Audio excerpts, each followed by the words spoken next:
பிதா வந்து ஒருவரும் சேராத ஒளியில் இருக்கிறவர், பாவத்தை பாராத சுத்த கண்ணர். இதுதான் பிதாவோட கேரக்டர். இயேசு வந்து பாவியலின் சிநேகிதர். கை தட்டுங்க. இது இவரோட கேரக்டர். ரெண்டு டோட்டல் கான்ட்ராஸ்ட், ஒண்ணுக்கு ஒண்ணு எதிரானது. இவர் பாவத்தை பார்க்க சுத்த கண்ணரு, இவர் பாவியலுக்கு தான் ஃப்ரெண்டு. அப்படின்னா என்ன பிளான் பிதா போட்டிருக்காரு? நான் வந்து பரிசுத்தவான்கள் மட்டும் நான் கனெக்ட் பண்றேன், அப்ப பாவியெல்லாம் மிஸ் ஆயிடுவான். அதனால அவங்களுக்கெல்லாம் உங்களை வச்சு அவங்கள ஃபுல்லா உங்க வேலை பரிசுத்தமாக்கி என்கிட்ட அனுப்புறது. கேட்டுட்டுங்க.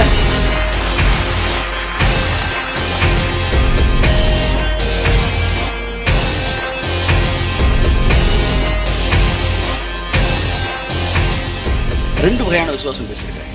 பிதா மேல வைக்கிற விசுவாசம், இயேசு மீது வைக்கிற விசுவாசம். யூதர்களுக்கு எல்லாருக்கும் பிதா மேல விசுவாசம் இருந்துச்சு. இன்னைக்கு வரை இயேசு மேல விசுவாசம் இல்லை. அதனால இளைப்பாறுதலுக்குள்ள அவர்கள் பிரவேசியாமல் இருக்கிறார்கள். நாமோ அந்த விசுவாசத்தினாலே இளைப்பாறுதலுக்குள்ளே.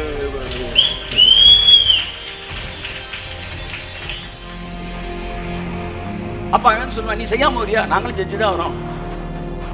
எப்படி செஞ்சீங்க? ஆள் வச்சு செஞ்சோம்யா. நீ நேரடியா சண்டை கொடுத்து வந்தா நாங்க ஆளை வச்சு அடிச்சிட்டோம். பிசாசுகளை எப்படி அடிச்சோம்? ஆளை வச்சு அடிச்சோம். கையை தட்டு.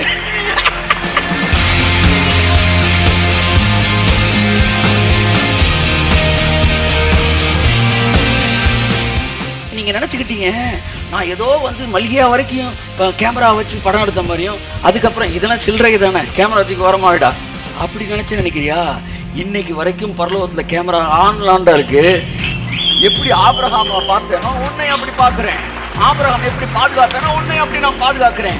ஆபிரகாம் சொன்னதை பரலோகம் பார்த்து கை தட்டுச்சோ, அப்படி நீ பேசுறத பார்த்து பரலோகம் கை தட்டுது. நீ செய்யறத பார்த்து பரலோகம் சந்தோஷப்படுது. நான் தேவனுக்கு முக்கியமானவன், நான் மதிக்கப்படத்தக்கவன். வேதத்தில் இருக்கிற ஒவ்வொரு கதாபாத்திரம் எவ்வளவு முக்கியம், அதே முக்கியத்துவம் வாய்ந்தவன் நான். இன்றைக்கு ஒரு வேதம் எழுதப்படும் என்றால் அதில் என்னுடைய பெயர்.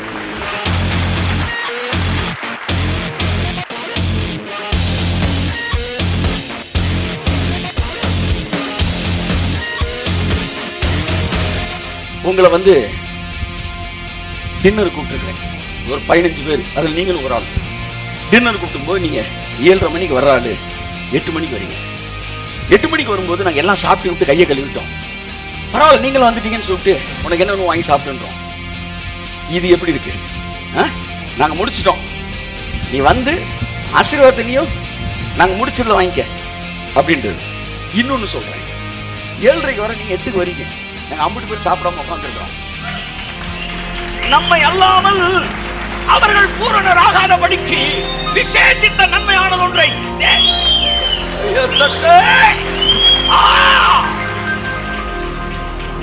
நீயும் நானும் வர்ற வரைக்கும் ஆபிரகாம் ஈசாக்கு சாப்பிடாம உட்கார வச்சாயா? ஒருத்தர் பரலோகத்தில் என்றாங்கள 50 பேரும் நம்மை அல்லாமல் விருந்து நடக்கல.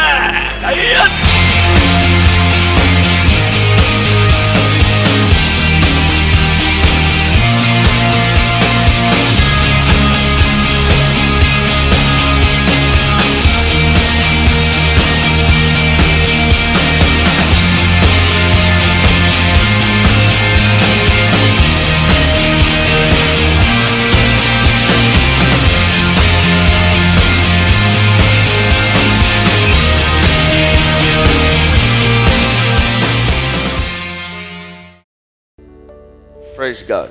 Hallelujah. கரங்களை தட்டி கர்த்தருக்கு நன்றி சொல்லுவோம். Praise God. எத்தனை பேர் சந்தோஷமா இருக்கிறீர்கள்? Amen. Be happy in the presence of the Lord. I'm very glad to be in God's presence. உங்களை சந்திப்பதிலே, தேவனுடைய வார்த்தையிலே வந்து உங்கள் மத்தியில் பகிர்ந்து கொள்வதிலே எனக்கு மிகுந்த சந்தோஷம். விசுவாசம் என்கிற தலைப்பில் தொடர்ந்து நாம் பேசிக்கொண்டிருக்கிறோம். மிகப்பெரிய மாற்றங்கள், டிரான்ஸ்ஃபார்மேஷன், அற்புதங்கள், அடையாளங்கள், லட்சக்கணக்கான ஜனங்களுடைய இருதயத்திலே மாற்றங்கள். எத்தனையோ பேர் வந்து தற்கொலைக்கு நேராக கடந்து சென்றவர்களுடைய வாழ்க்கையில் இந்த மாற்றங்கள் வந்து அதாவது ஒவ்வொன்றையும் கேட்கும்போது எவ்வளோ பெரிய வேலையை நம்ம பார்த்துக்கிட்டு இருக்கிறோம் அப்படின்னு எனக்கு தோணுச்சு. எவ்வளோ பெரிய வேலையை பார்த்துக்கிட்டு இருக்கோம், நம்ம எவ்வளோ பேருடைய வாழ்க்கையில் ஆசீர்வாதமாக இருக்கிறோம் என்பதை நான் தெரிந்து கொள்ளும்போது அது ரொம்ப நமக்கு ஆசீர்வாதமாக இருக்குது. இது மட்டுமல்ல, இன்றைக்கு நான் பேசுகிறது நீ அடுத்த வர எத்தனையோ ஜெனரேஷனுக்கு ஆசீர்வாதமாக இருக்கும் போது கையை தட்டுங்க. இன்னைக்கு நம்ம பேசுறது நாளைக்கு பைபிள் காலேஜில் லெசனாக வச்சு பல காலேஜில் எடுத்துக்கிட்டு போகிறாங்க, யூனிவர்சிட்டிக்கு போகும்போது. ஆமாம், நம்மளுடைய டாக்டரின் நம்மளுடைய டீச்சிங்ஸில் மட்டுமே டாக்டரேட் பண்ணுறவங்களாம் இருக்க போகிறாங்க. ஆமாம், who knows it? அதான் பைபிளில் சொல்லுவாங்க, யாருக்கு தெரியும் சுவாமி ஒருவேளை அப்படின்ற மாதிரி, யாருக்கு தெரியும். நாளை காலையில் நம்ம லட்சாதிபதிலாம் கோடீஸ்வரன் ஆகலாம். நாளைக்கு காலையில் திறக்காத கதவுகள் திறக்கலாம். இன்றைக்கு நீங்கள் பேசுறது நாளைக்கு லட்சங்களுக்கு நேராக கடந்து செல்லலாம். கரங்களை தட்டி கர்த்தருக்கு நன்றி சொல்லுவோம். ஆமென், ஆமென், ஆமென், ஹல்லேலூயா. ஸோ கர்த்தர் எல்லாத்தையும் கரெக்டாக சேர்த்துருவார். அவர் செஞ்சுருவார், வச்சு செஞ்சுருவார். அதனால் நீங்கள் பாட்டுக்கு அமைதியாக போயிட்டே இருக்க வேண்டியான். நீங்கள் நான் டெஸ்ட் பண்ணிட்டு பார்த்தேன், சே என்ன காம்பினேஷனு. அவ யோசித்தேன், இது எங்கே எடுத்தோம், இது எங்கேயும் எடுத்தோம், இது எங்கேயும் எடுத்தோம், இது எங்கேயும் எடுத்தோம். ஆனால் மூணையும் கனெக்ட் பண்ணார் பாருங்க, அங்கே தான் சமைக்கிறார்.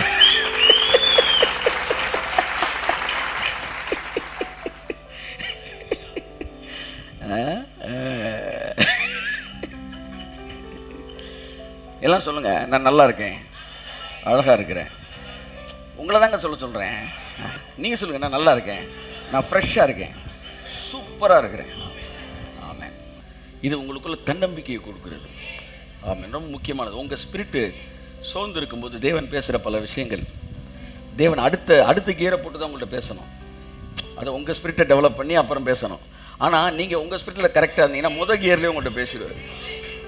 அது என்னென்னா, நான் நல்லா இருக்கிறேன். பல நேரங்களில் வாழ்க்கையில் ரொம்ப ரொம்ப பிரச்சனையா, எதுவுமே இல்லைடா அப்படின்னு சில நேரம் இருப்போம் தெரியுமா. அந்த மாதிரி நேரத்தை யதார்த்தோட கண்ணாடி பக்கம் போனோன்னா, சே அழகான முகத்தை கொடுத்துருக்காரா, அழகான சரீரத்தை கொடுத்துருக்கிறாரு, சூப்பராக நம்ம ஆசீர்வச்சிருக்காருன்னு அந்த ஒரு விஷயம் என்ன தெரியுமா செய்யும், உங்களை நீ ஒன்றும் இல்லை இப்படி எடுத்துக்கலாம், இல்லை டக்குன்னு நம்மளுக்கு ஒரு நல்ல ஜாபை கொடுத்துருக்காரு, எதுவுமே இல்லைனா கூட ஒரு நல்ல ஒரு வேலை கொடுத்துருக்காரு, சே நல்ல ஒரு இடத்த, எதுவுமே இல்லை, சில நேரம் ஃபேனை போட்டு படுத்துட்டு பாருங்க, சே சூப்பராக காற்று வருது, அந்த ஒரு விஷயம் உங்களை தூக்கிடும். ஆமாங்க, இது எல்லாமே உங்களை தேவனுக்கு நிறைய கொண்டு செல்வது. அதுதான் நான் உங்கள்கிட்ட பேசிக்கிட்டு இருக்கிறேன். உங்களுக்கு இருக்கிற சகல நன்மையான காரியங்களும் உங்களை கடவுளுக்கு நான் தூக்கிட்டு போயிடும். நீங்கள் அப்படியே சிங்கம் மாதிரி கர்ஜிப்பீங்க. ஆமாம், சில எதுவுமே பிரச்சனை, எதுவுமே செட் ஆகாத ஃபேனை போட்டு படுக்கும்போது, சே எவ்வளோ சூப்பராக ஒரு கட்டில் கொடுத்தாரு கர்த்தர், எவ்வளோ அழகாக ஒரு ஃபேனு, ஒரு ஏசி, எப்படி உட்காந்துருக்குறோம். சார் கவலைப்படுற கூட ஏசி ரூமில் உட்காந்து கவலைப்படுறான்டா, அந்தளவுக்கு தேவை. Let's come to the word of God. Amen. விசுவாசத்தை பற்றி மறுபடியும் பார்க்கும்போது, நேற்று கூட பார்த்தேன், அவர் விசுவாசத்தினாலே செங்கடலை கடந்து போனார்கள், உலர்ந்த தரையை கடந்து போனார்கள். கர்த்தர் சொன்னாரே, அவர்கள் செங்கடலுக்கு விலகி போகவில்லை, செங்கடலை கடந்து போனார்கள். பிரச்சனைக்கு விலகி போகும்படி கர்த்தர் மேலே வைக்கல, பிரச்சனையை கடந்து போகும்படி தான் கர்த்தர் மேலே வச்சுக்கிறார். ஆமென். அப்போ பிரச்சனையை கடந்து போகிறது அப்படின்னு உங்கள் மனசில் என்ன வருது, பிரச்சனை கொஞ்சம் வைப்ரேஷன் இருக்கணும். இல்லை அங்கே தான் தப்புறீங்க. கடந்து போவது அப்படின்னு சொல்லும்போது அவர் மனசில் என்ன நினைச்சு சொல்கிறாரு, நீங்கள் மனசில் கடந்து போகணுமா சார் அப்படின்னா நீங்கள் ஒன்று நினைக்கிறீங்க. அவர் என்ன சொல்கிறார், இல்லைப்பா உலர்ந்த தரையை, எப்படி கடலை கடக்கிறனால சகதி கூட இருக்காதான். அவர் சொல்கிறாரு, அங்கே சகதி கூட இருக்காது, காலில் ஒற்றை ஈரம் கூட இருக்காது, தரை கூட கிடையாது, உலர்ந்த தரையை கடந்து போவது போல அவர்கள் செங்கடலை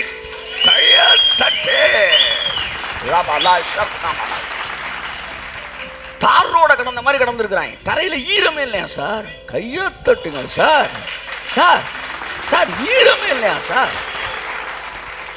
தரையில் ஈரமே இல்லையா, உலர்ந்த தரையை கடந்து போவது போல. அப்படின்னு என்ன அர்த்தம்னா, இவர் நம்ம கூட இருந்தாருன்னா எவ்வளவு பிரச்சனை வேணாலும் கடந்து போகலாம். ஏன்னா அந்த பிரச்சனைக்குள்ள கடந்து போகும்போது அது பிரச்சனை மாதிரியே இருக்காது. ஆமென். கரங்களை தட்டி கர்த்தருக்கு நன்றி சொல்லுவோம். Praise God. Hallelujah, hallelujah, praise God. Okay, ஆக புரியுதா உங்களுக்கு? ஸோ பிரச்சனையை நீ கடந்து போக வேண்டியதா இருக்கும் அப்படின்னு சொன்னார்னா, எப்படி கடந்து போகணும் எங்களுக்கு தெரியும். அதனால நாங்கள் தைரியமாக, அவர் கூட இருந்தாருன்னா நீங்கள் நரகத்துக்கு விசிட் பண்ணிட்டு வந்துடலாம். அவர் கூட இருந்தாருன்னா எப்படி நரகத்துக்கே நீங்கள் போயிட்டு வந்துடலாம். அவர் கூட இருக்கார் சார்.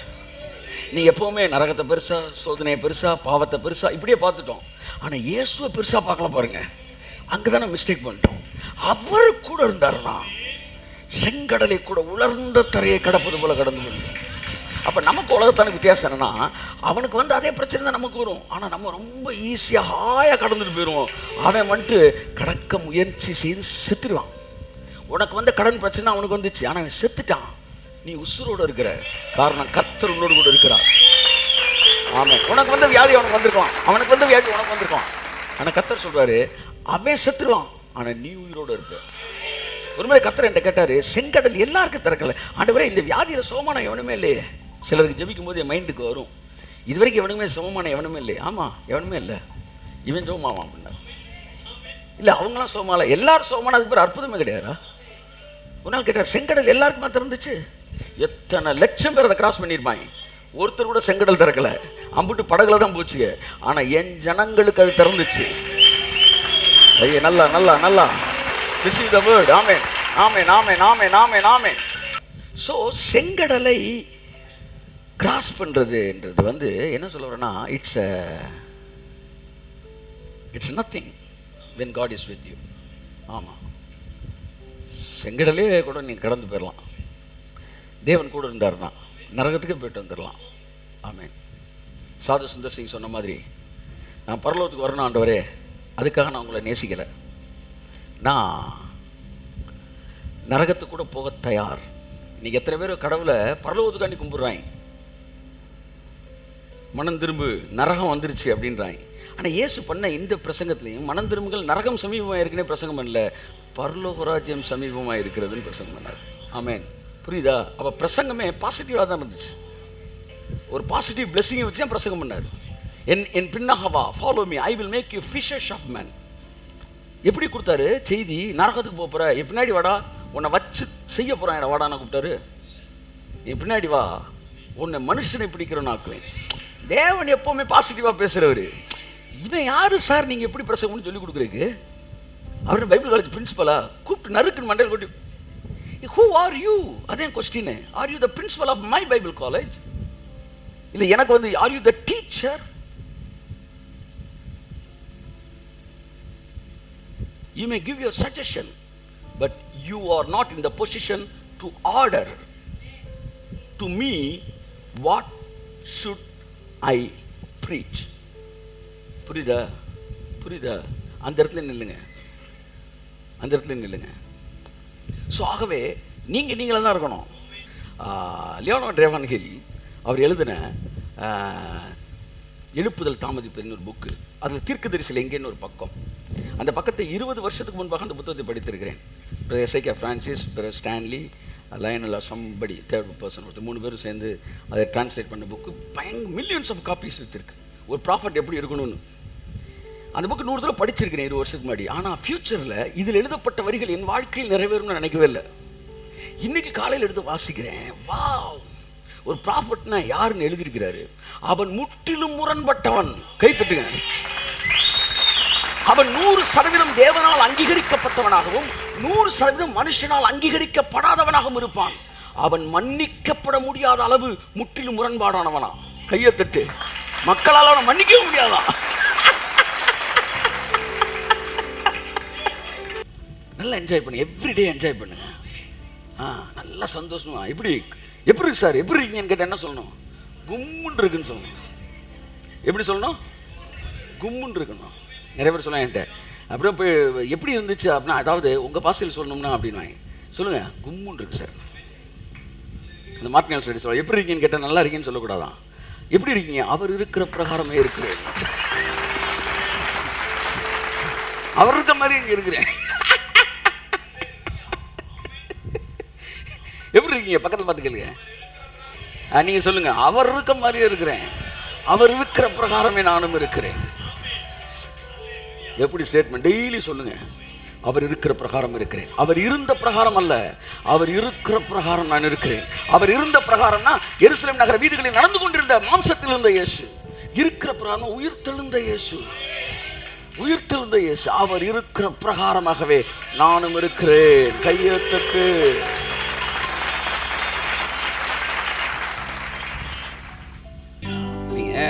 வீட்டுக்கு வர்றதுக்கு முன்னாடி ஒரு 2 கோடி ரூபா இது விழுந்துருச்சு சார். என்ன விழுந்துருச்சு?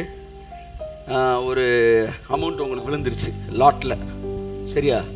நேராக வீட்டுக்கு வரீங்க, வந்தவனுங்க பிள்ளை ஓடி வரான், பின்னாடி ஒய்ஃப் வரேன், என்னங்க என்ன ஆள் பிரைட்டாக இருக்கீங்க, ஓடி வந்து எப்படி என்ன செய்வீங்க? அப்படியே வந்தவொடனே பிள்ளை ஒரு தூக்கி எம்ஜிஆர் ஸ்டைல் அப்படி ஒரு சுற்றிட மாட்டீங்க, ஜல்லுன்னு சுற்றிட்டு அப்படின்னு அது வரைக்கும் இல்லாத ரொமான்ஸ்லாம் பண்ண மாட்டீங்க. ஏன்னா என்ன சொல்ல போறீங்க, 2 கோடி ரூபா விழுந்துருக்குடி, அது சொல்றதுக்கு முன்னாடி உங்க ரியாக்ஷன் எப்படி இருக்கும்? அப்படித்தான் வாரம் செய்தியை பாஸ்டர் கொடுக்கணும். 2 கோடி ரூபா விழுந்தது வந்து அப்படி கொடுக்க முடியுமா? 2 கோடி ரூபா விழுந்துருச்சுன்னு ஓம் பாவம், ஏன் பாவம், உங்க அப்பா பாவம், பிள்ளை பாவம், பேரன் பாவம், சாபம், வியாதி எல்லாத்தையும் முடிச்சிருக்கிறாரு. டான்ஸை போட்டு சொல்ல வேணாமா? என்ன செய்தி சொல்ல போற போது அதை சொல்லு. என்னடா செய்தி சொல்ல போற? வந்து சுவிசேஷம். அப்புறம் மண்டை எப்படி இருக்கு உனக்கு? சுவிசேஷம் சொல்ல போற? சரிடா சரி, நீங்க பெருகிக்கிட்டே இருப்பீங்க. ஆனா உங்களை தொட்டுட்டான்னு வச்சுக்காங்களேன், வேகமா பெருகிருக்கீங்க. எல்லாம் சொல்லுங்க, நான் பெருகிட்டே இருப்பேன், விட்டா பெருகிட்டே இருப்பேன், தொட்டா வேகமா பெருகிட்டே இருப்பேன். அதுதான் உங்களுடைய என்ன சொல்ற nature of the raw material. உங்களோட நேச்சர் என்னன்னா, உங்களுடைய இயல்பு. உங்களை உருவாக்கும் போது உங்களை எப்படி படைச்சாரு? மூட்டை பூச்சி மாதிரி, அதை நசுக்கி விட்டா பாட்டு பெருகிற மாதிரி உங்களை விட்டுட்டா நீங்க பாட்டு போயிட்டே இருப்பீங்க. ஆனா உங்களை தொட்டுட்டா அவர்களை எவ்வளவாய் ஒடுக்கினார்களோ அவ்வளவாய் பெருகினார்கள். எவ்வளவு பெருகினார்கள் அது எனக்கு தெரியாது. அவன் எவ்வளவா ஒடுக்குறானோ அவ்வளவுதான். அப்ப ஃபர்ஸ்ட் கியர்ல ஒடுக்குனா நீங்க ஃபர்ஸ்ட் கியர்ல பெறுவீங்க. அவன் டாப் கியர்ல ஒடுக்குனா ஒரே நாள்ல இன்டர்நேஷனல் ஃபிகர் ஆயிருங்க. ஒரே நாள்ல இன்டர்நேஷனல் ஃபிகர் ஆக முடியுமா? ஒரு நாள்ல நேஷனல் ஃபிகர் ஆனவங்க இருக்கிறாங்க. கிராஸ் வித் தி ஸ்விட்ச் பிளேட் புக்கை போய் படிங்க, அந்த ஆத்தரை பத்தி படிங்க.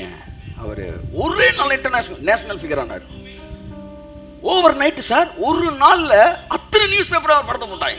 ஒரு கிராமத்துல சாதாரண 100 பேரை வச்சு 50 பேரை வச்சு சர்ச்சை நடத்திட்டு இருந்தவர்.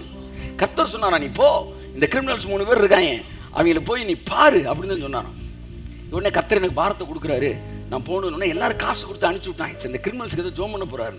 இவர் போய் கேஸ் நடந்துகிட்டு இருக்கு. திடீர்னு ஆவியானவர் சொன்னாராம், வந்து அவனுக்கு சப்போர்ட்டிவா நீ வந்து ஏதோ ஒரு ஸ்டேட்மெண்ட் சொல்ல சொன்னான். டக்குன்னு இவர் என்ன செஞ்சுட்டாரு, கேஸ் நடந்துகிட்டு இருக்கும்போது குறுக்க பேசிட்டார். பேசணும் அவங்க பெரிய கிரிமினல்ஸ் 3 பேர் பேசி இவர் உள்ள நுழைஞ்சோன்னா போலீஸ்லாம் தரத்தரது இவரை தீவிரவாதின்னு பிடிக்க ஒரு 200 போட்டோகிராஃபர் உட்காந்து அப்படியே இவர் பக்கத்து சக்க சக்க சக்க சக்கன்னு அடிச்சு அத்தனை பேப்பர்லையும் ஃபர்ஸ்ட் பேஜில் போட்டாங்க. யார் இவர், எதற்காக அந்த 3 பேருக்கு வந்து இவர் சப்போர்ட் பண்ணுறாரு, இவங்க சர்ச் மக்களுக்குலாம் நியூஸ் பேப்பர் என்ன நம்ம பாஸ் இந்த கதையை பண்ணிட்டாரு, அங்கே போய் ஜோம் பண்ணிட்டு வரேன்ட்டு எல்லா நியூஸ் பேப்பரில் எல்லா மந்த்லி வீக்லி மேகசின் டெய்லி எல்லாத்துலேயும் ஃப்ரண்ட் பேஜில் வந்துட்டார், கும்முன்னு வந்துட்டார். எதுக்காக அவர் சப்போர்ட் பண்ணுகிறார்?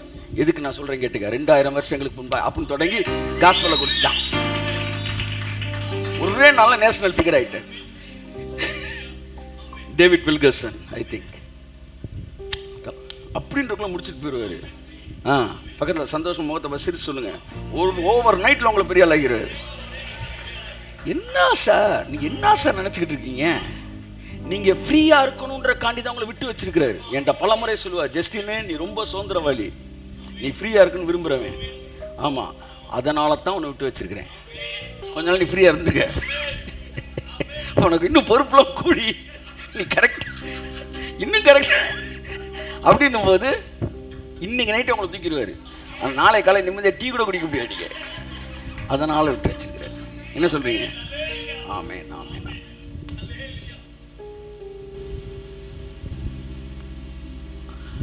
என் அன்புக்குரியவர்களே, தேவன் நல்லவர். ஒவ்வொரு நாளும் என்ஜாய் பண்ணுங்க, அவருடைய முகத்தை பாருங்க, தரிசிங்க நிறைய விஷயம். ஸோ கடைசி இந்த வாரத்தோட முடிக்க போகிறோம் இந்த சப்ஜெக்டை. எவ்வளோ பேர் நல்ல ப்ரெசன்ஸில் சந்தோஷமாக இருக்கிறீங்க? Amen. Hallelujah. The most holy faith. இது வரைக்கும் விசுவாசத்தை பற்றி நிறையா படித்தோம். மகா பரிசுத்தமான விசுவாசம்னு ஒரு விசுவாசம் இருக்குது.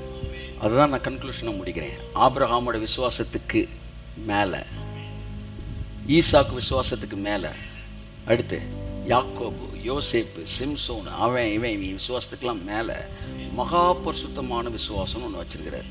ஓல்டு டெஸ்டமெண்ட்ல இருந்தவங்க எல்லாம் விசுவாசத்தை சர்வைவலுக்காக தான் மேக்சிமம் பயன்படுத்தினாங்க, வாழ்வதற்கு, ஆசீர்வாதத்திற்கு, இந்த மாதிரி விஷயத்துக்கு. ஆனால் the concept of the Bible, the centre point of the Bible, the promise, the faith on the promise, on the promise of God. அதுதான் the most holy faith. கையை தட்டுங்க ஒருத்தவருக்கு ஆமென். The center point of the Bible, the promise of God. அதாவது the promise. பைபிள்ல promises நிறைய இருக்கு, ஆனா the promiseன்னு ஒண்ணு தான் இருக்கு. அந்த ப்ராமிஸ் மேல வைக்கிற விசுவாசம் தான் மகா பரிசுத்தமான விசுவாசம் என்று அழைக்கப்படுகிறது. கையை தட்டுங்க. அந்த விசுவாசத்தை தான் தேவன் நமக்கு தந்திருக்காரு. யூதா 1:20 வாசிப்போம். யூதா 1:20. நீங்களோ பிரியமானவர்களே, உங்கள் மகா பரிசுத்தமான விசுவாசத்தின் மேல், கோடு போட வேண்டிய வார்த்தை, உங்கள் மகா பரிசுத்தமான விசுவாசத்தின் மேல் உங்களை உறுதிப்படுத்திக் கொண்டு, build up yourself, establish yourself. அதன் மீது உறுதிப்படுத்திக் கொண்டு. எதன் மீது? மகா பரிசுத்தமான அந்த விசுவாசத்தின் மீது. என் அன்புக்குரியவர்களே, நான் விசுவாசிக்கிறேன் கர்த்தர் கார் தருவார், நான் விசுவாசிக்கிறேன் கர்த்தர் வீடு தருவார், நான் விசுவாசிக்கிறேன் கர்த்தர் இந்த பிசினஸ் ஓகே பண்ணுவார். இதுக்கு பேரெல்லாம் விசுவாசம்.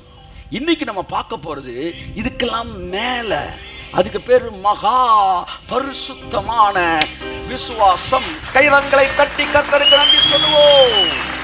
இந்த மகா பரிசுத்தமான விசுவாசத்தில் உங்களை உறுதிப்படுத்திக் கொண்டு